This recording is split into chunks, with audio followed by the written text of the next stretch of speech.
everyone. I hope you can hear me. It's Ruth McNeil speaking.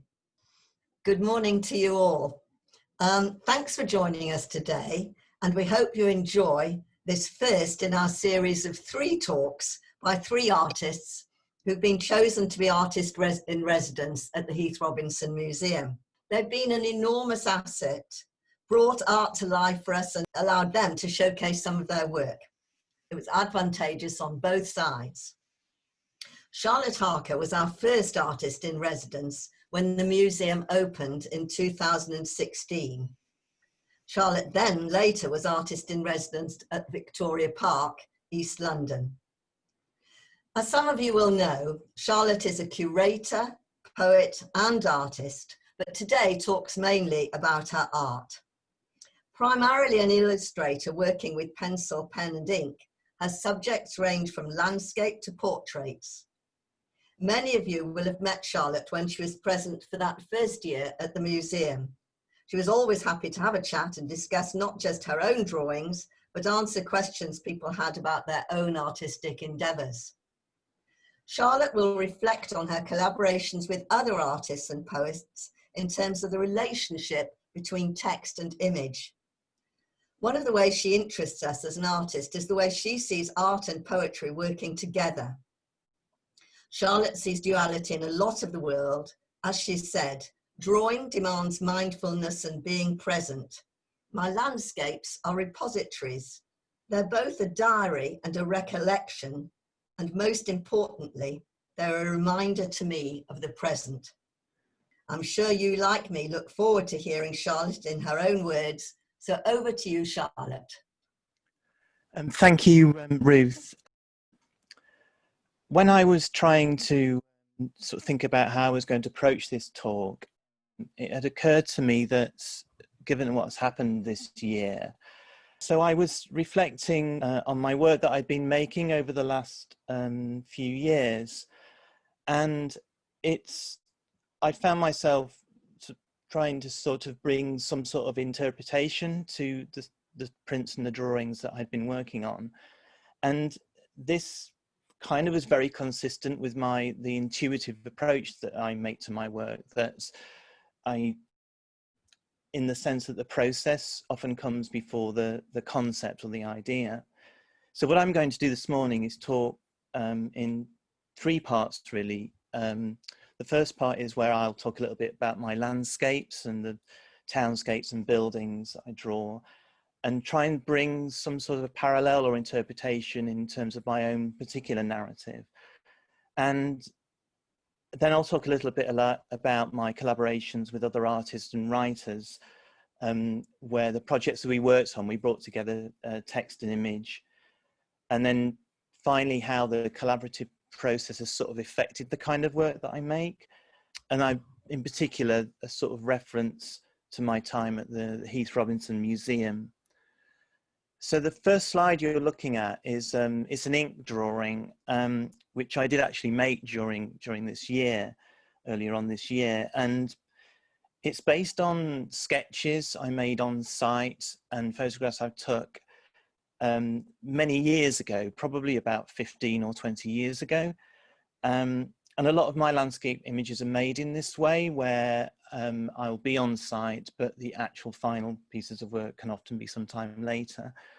And I grew up in a small town which was between Lincoln and on the edge of landscapes like this. So there's sort of characteristics of single trees and groups of trees and sort of distant horizons is just very typical of the landscape that I knew. And when I sort of looked at this drawing, it sort of occurred to me that a lot of my drawings of landscapes sort of have variations of this motif. They sort of, and they could be in completely different locations, but there might be certain elements that keep occurring in them. So the ones I'm flicking through here, they're at a different location. I mean, this one is in Croatia, and that's in Nottinghamshire.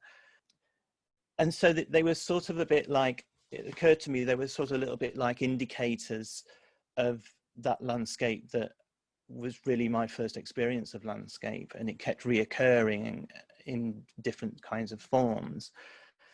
And another element that is repeated quite a lot in my work, or reoccurs, it's kind of what I'm drawn to, are the isolated buildings in landscape settings. And again, the Lincolnshire landscape, it was often these distant views. It could have been a barn or just a building in just an isolated circumstances. And so these are really reoccurring motifs that sort of either very consciously or more subliminally take me back to my earliest experience of landscape in Lincolnshire. So they've got this really self-reflective element to them, and they contain these indicators.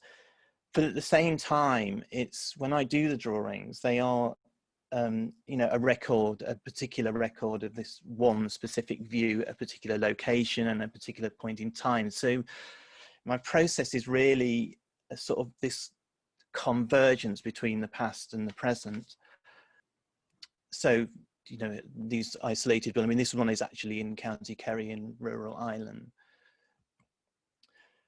So when I left Lincolnshire, I moved to Sheffield, and I lived there for a few years before I came down to London. And on occasion, these sort of these structures, these high-rise buildings or residential blocks, they do often occur in my work as well.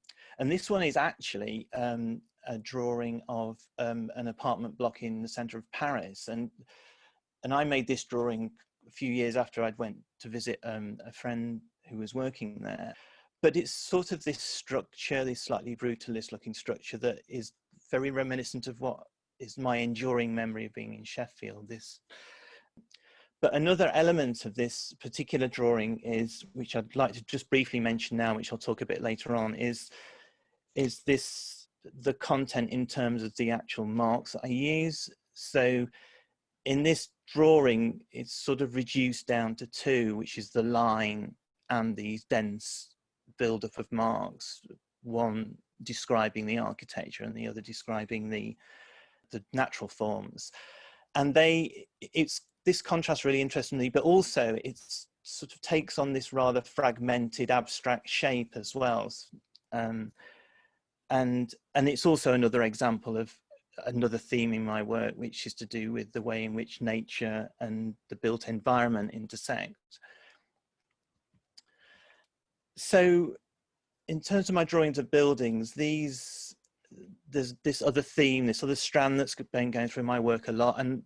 And I've lived in Pinner for a long time, and over the recent years, I just started to, I guess, revisit this place that I thought I knew quite well. And every time, you know, you go through the drawing process, you think it's a really familiar, and it constantly brings up resonances or surprises. And in drawing these particular buildings, I mentioned earlier that I grew up in a town next to Lincoln, and it was on a housing estate, and this particular architecture that I found in various parts of Pinner really reminds me of that.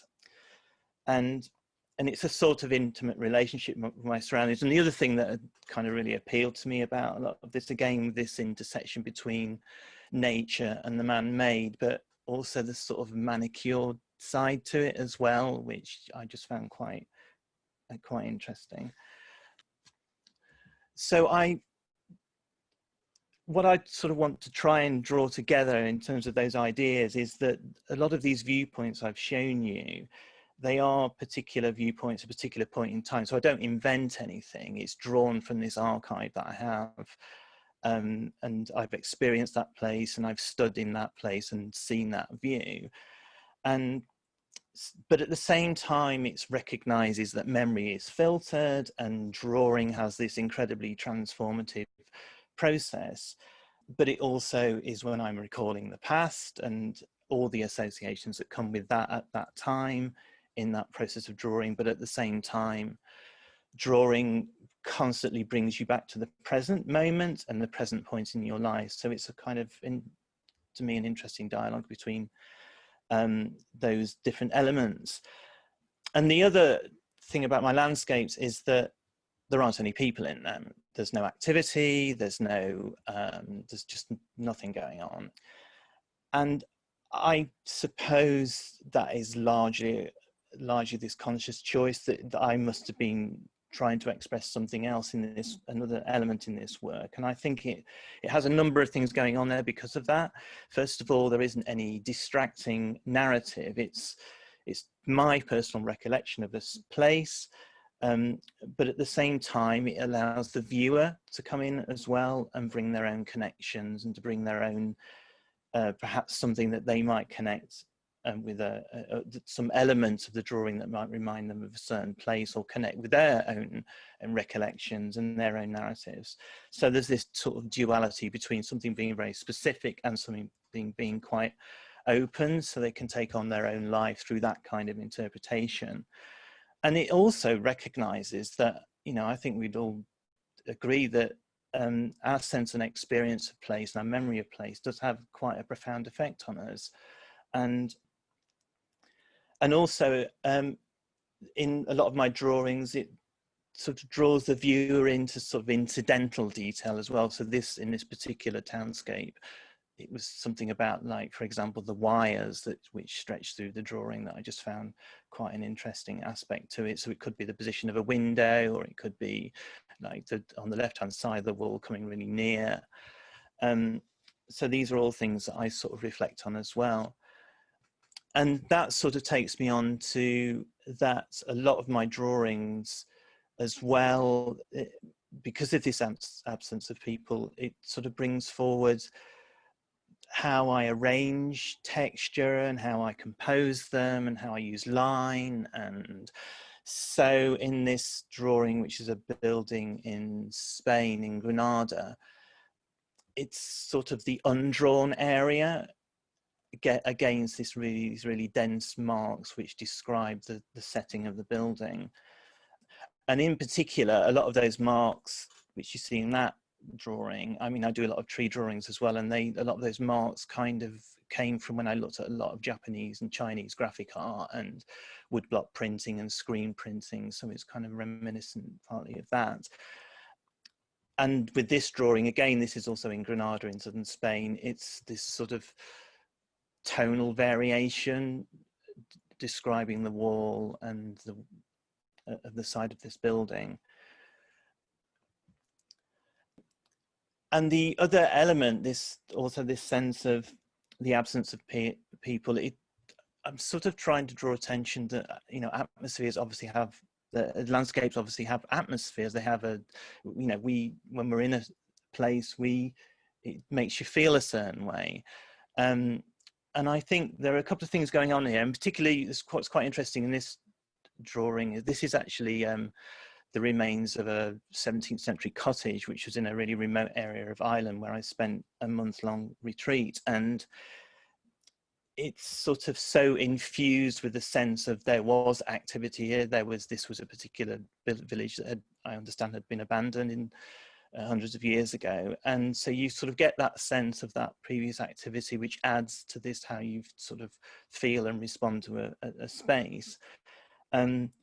But also it's a sense of perhaps stillness and quietness, which perhaps, and that could even go back to my experience of the Lincolnshire landscape, that it's a sort of, perhaps it's a desire looking for that quiet and still space.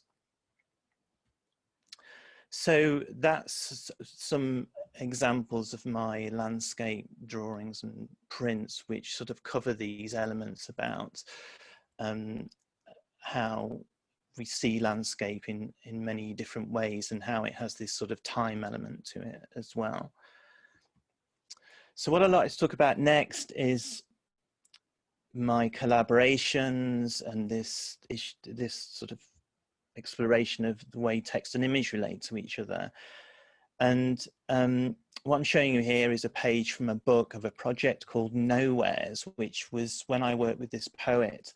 I sent her a lot of my drawings of suburban buildings, of semi-industrial locations and rural locations and ancient ruins. And in each particular case, I didn't give her any information, any background about that image, because I wanted her to respond to it and bring her own vision to it. So I put this image up because it's more to do with the way that it's laid out.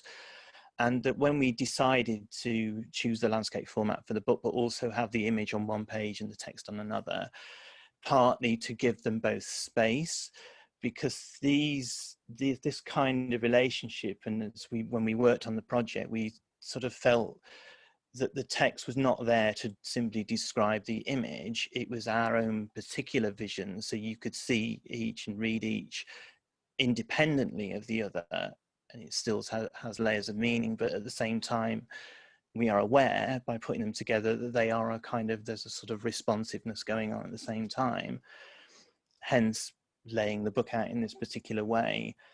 And also, you know, in the way we went through the process, that I was really looking for the poet to bring her own vision as well, and that sort of contrasts with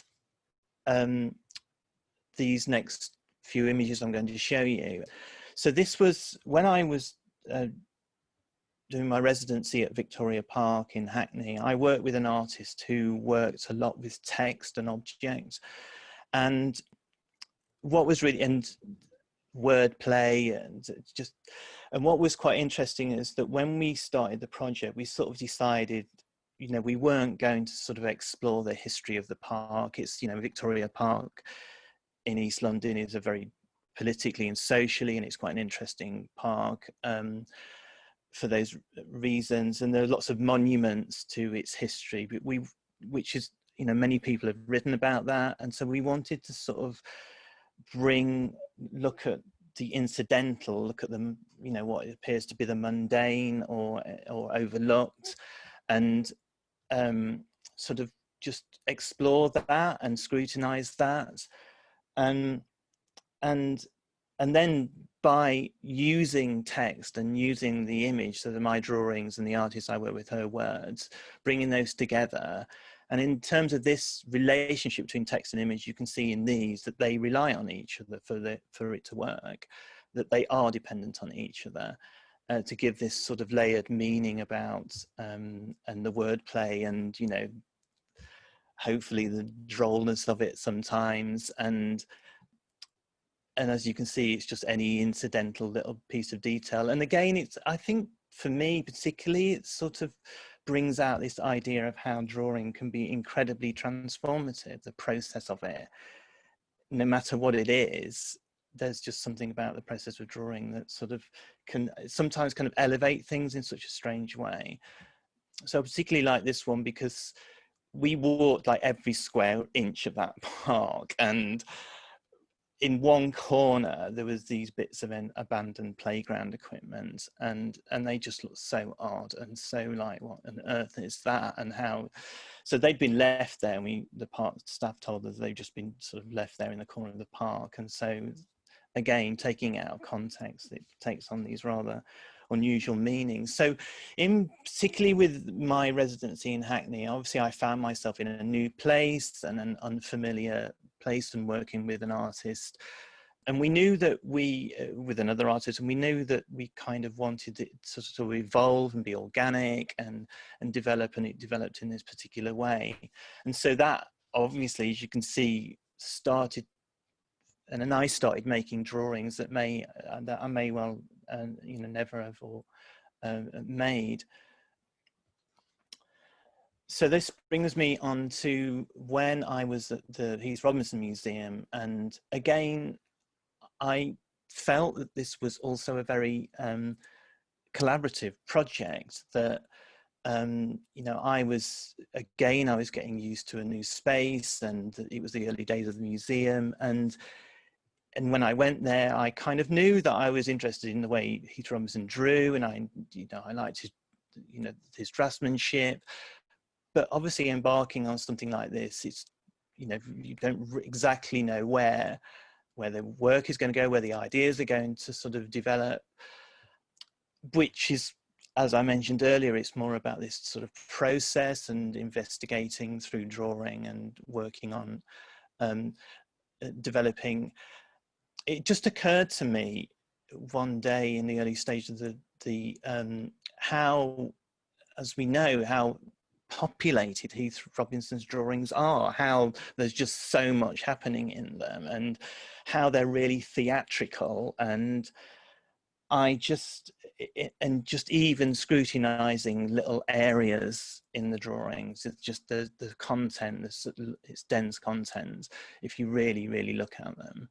And I love the theatre side of it, and that's where a lot of the and the expressions of the figures, and this is where a lot of the humour and drollness comes out of it as well, if you really look at them. So what I decided to do when I thought about that a lot, I thought, well, if I took the small area of one of these pictures, a single figure or groups of figures, and then I asked the staff and the museum volunteers to take that pose, and then I made my own drawings from it. And as you can see, when you take them out of context, there's other layers of meaning. So this particular one, it's one of my favorite Heath Robinson's pictures, which is called Mass Piano Instruction. And there's all these pianos in this room, and in one corner, which is literally a few millimeters square, there's this woman running out of the room with her hands over her ears.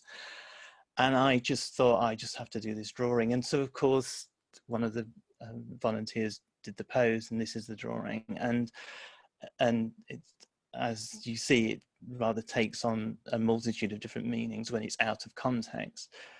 So again, this collaboration and something that grew organically and occurred to me while I was in the space is something that's very much about my process and the way I work in this really intuitive way.